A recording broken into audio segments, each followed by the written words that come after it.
আরজি করের নির্মম ঘটনা এবং পুলিশের ধামাচাপা দেওয়ার প্রচেষ্টা এর প্রতিবাদে রুদ্রনীল ঘোষ কবিতার মাধ্যমে প্রতিবাদ জানালেন। আপনারা কবিতাটা শুনুন, গায়ে শিহরণ জাগাবে। স্টেথোস্কোপের গাটা ঠান্ডা, ভাঙা চশমাটা চুপ, হাসি মুখে মেয়েটা ফটোর ফ্রেমে, সামনে জ্বলন্ত ধূপ। ডাক্তারিতে চান্স পাওয়ার খবরে হয়তো সেদিন মেয়েটার বাড়ি জুড়ে ছিল হইচই। রান্নাঘর থেকে খুন্তি হাতে দৌড়ে বেরিয়েছিল মা, চিৎকার করে বলেছিল, ওগো সুখবর আছে, পাড়া প্রতিবেশী সব গেলে কই? ওগো মেজ বৌদি শুনছো, মেয়ে তো ডাক্তারিতে চান্স পেল। এই রুনুর মা, আরে বাবা আমার মেয়ের খবর তোমাদের কি কানে গেল? মেয়ে আমার আরজি করে ডাক্তার হতে চললো। জানো বৌদি, মনে হয় গত জন্মের পুণ্য হয়তো এবার সত্যি হয়ে ফলল। আত্মীয় স্বজন হেসে উত্তর দিয়েছিল, ব্যাস আর চিন্তা কি বৌদি, তোমার মেয়ে তো আমাদেরও মেয়ে, অসুখ বিসুখ মানে এবার এ বাড়িতেই ডাক্তার। মা বলেছিল, আরে কি যে সব বলো বৌদি, এসব না তোমাদের বাড়াবাড়ির আবদার। শোনো বৌদি, আমার মেয়ে না দেশের সব খবর জানে, কত গরিব মানুষ চিকিৎসা পায় না। আরে বাবা, তাদেরও তো বাঁচাতে হবে প্রাণে। ঠাম্মা পাশের ঘর থেকে বেরিয়ে বলেছিল, হ্যাঁ তোরা আমায় কি একটু কথা বলতে দিবিনি? তা বলে গলায় স্টেথোস্কোপ ঝোলার পর আমাদের চিনতে পারবে তো আমাদের এই ছোট্ট ডাক্তার নেই? সেই স্টেথোস্কোপের গাটা ঠান্ডা, ভাঙা চশমাটা চুপ, হাসি মুখে মেয়েটা আজ ফটোর ফ্রেমে, সামনে জ্বলন্ত ধূপ। টানা 36 ঘন্টার ডিউটি দিয়ে মুমূর্ষু রোগীর সেবা করে বন্ধুদের সাথে খাবার খেয়ে গলার স্টেথোস্কোপটা খুলে মেয়েটা ঢুকেছিল সেমিনার ঘরে। ভেবেছিল দু চোখ বুঝে একটু জিরিয়ে নি। সেই যে দু চোখ বন্ধ হয়েছিল, সে দু চোখ আর খোলেনি।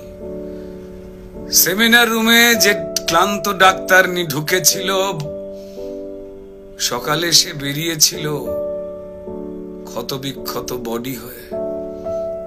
আর স্টেথোস্কোপের গাটা ঠান্ডা, ভাঙা চশমাটা চুপ, হাসি মুখে মেয়েটা ফটোর ফ্রেমে, সামনে জ্বলন্ত ধূপ। যে দিত প্রাণ সেই দিল প্রাণ হাসপাতালের ঘরে, শরীর জুড়ে হাজার ক্ষত, মেয়েটা গেলই মরে। খুবলে খেলো শরীরটাকে, ভাঙলো গলার হাড়, খুবলে খেলো শরীরটাকে, ভাঙলো গলার হাড়। পশুর দলে কে কে ছিল, জমাট অন্ধকার। তড়িঘড়ি হলো ধরা একটা সিভিক পুলিশ, তড়িঘড়ি হলো ধরা একটা সিভিক পুলিশ। এই অপরাধ একার যে নয়, যতই বানাও পুলিশ। মন্ত্রী পুলিশ দিশেহারা, অজুহাতের শেষ। মানুষ যদি ক্ষেপে ওঠে যেমন বাংলাদেশ, তাই তড়িঘড়ি ঝোলাও ফাঁসি, সে মুখ যেন না খোলে। ষড়যন্ত্র ফাঁসের আগেই ফাঁসিতে সে ঝোলে। পড়ছে মনে ভুলে যাওয়া ধনঞ্জয়ের কথা, যাবজ্জীবন শেষের আগেই ফাঁসির গল্প গাথা। সেম সিলেবাস এ গল্পতেও বুনছে রাজা রানী, সেম সিলেবাস এ গল্পতেও হয়তো বুনছে রাজা রানী। তাই তড়ি ঘড়ি জ্বালানো মেয়ে কেন সবাই জানি।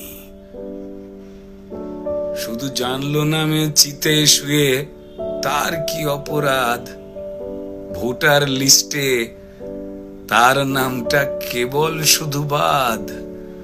জানেই না সে তার জন্য প্রতিবাদের ঢেউ, তার ঘটনায় সিংহাসনের ভয় পাচ্ছে কেউ। কার জন্য কার পেটেতে লাল রক্তের ছোপ, কার জন্য অপেক্ষাতে একটা স্টেথোস্কোপ। ওই স্টেথোস্কোপের গাটা ঠান্ডা, ভাঙা চশমাটা চুপ, হাসি মুখে মেয়েটা ফটোর ফ্রেমে, সামনে জ্বলন্ত ধূপ। ফেলফেলে মুখ বাবা মায়ের, প্রতিবেশী স্তব্ধ, আরজি করের বন্ধ ঘরে সত্যিটা আবদ্ধ। বিবস্ত্র ক্ষত দেহ দেখেও প্রথমে আত্মহত্যা ঘোষণা, তারপর বিধ্বস্ত বাবা মাকে চুপ করাবার নাটকে ফোন। অপদার্থ স্বাস্থ্য বিভাগ আর দালাল পুলিশ খুঁজে খালি অজুহাতের কোণ। মেয়েটা ডাক্তার হতে চেয়েছিল এ পোড়া রাজ্যে, তা না হয়ে হলো খবর। সিন্ডিকেটের সরকার চায় না ডাক্তার, তাই স্বপ্নকে দাও কবর। অফিস আদালতে মাঠে ঘাটে ঢোকাও নিজের লোক, ক্ষমতা আর টাকার লুঠের নেশায় মানুষ মরুক, শুধু ক্রিমিনালের জয় হোক। ক্রিমিনালরাই মাটিতে পায় বীরের তকমা, তারাই রানী মায়ের হোপ। আর হাসপাতালের বেড তো ক্রিমিনালের জেল যাত্রা আটকাবার জন্য, মরুখ ডাক্তারের স্টেথোস্কোপ। স্টেথোস্কোপের গাটা ঠান্ডা, ওই ভাঙা চশমাটা চুপ। ডাক্তার নি আজ ফটোর ফ্রেমে, সামনে জ্বলন্ত ধূপ। কবিতাটি ভালো লাগলে অবশ্যই শেয়ার করবেন আর কমেন্টে লিখতে ভুলবেন না, উই ওয়ান্ট জাস্টিস।